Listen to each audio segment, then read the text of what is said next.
بسم اللہ الرحمن الرحیم۔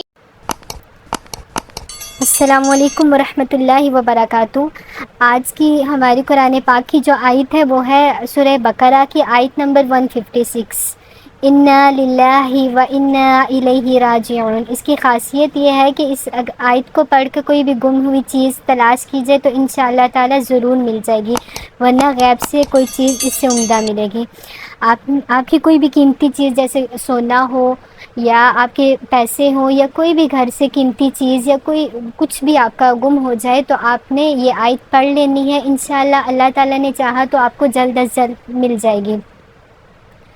یہ آیت آپ نے کس طرح پڑھنی ہے؟ اول آخر درود شریف پڑھنا ہے 3 بار، اور اس کے بعد آپ نے یہ آیت بیچ میں پڑھنی ہے 3 بار۔ اللہ نے چاہا تو انشاءاللہ آپ کی چیز ضرور مل جائے گی۔ اس کے علاوہ اگر آپ کو وہ چیز نہیں ملتی ہے تو آپ نے جب تک آپ کو وہ چیز ملتی ہے آپ نے مسلسل اس آیت کا ورد جاری رکھنا ہے۔ جب تک آپ کو چیز ملتی ہے وہ آپ نے اس آیت کو پڑھتے رہنا ہے۔ چھوٹی سی آیت ہے قرآن پاک کی، انا للہ و انا الیہ راجعون۔ اس آیت کا ورد کرتے رہیں اللہ کے حکم سے، انشاءاللہ بہت جلد آپ کو آپ کی قیمتی چیز مل جائے گی۔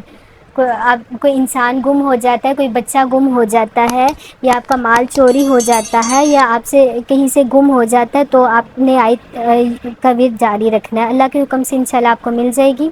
اور اس کے علاوہ اگر اس آیت کو صرف قیمتی چیز کے گم ہونے پہ ہی نہیں پڑھنا، آپ نے اگر کسی کا کوئی بچہ گم ہو جاتا ہے تو بھی آپ نے اس کو پڑھتے رہنا ہے۔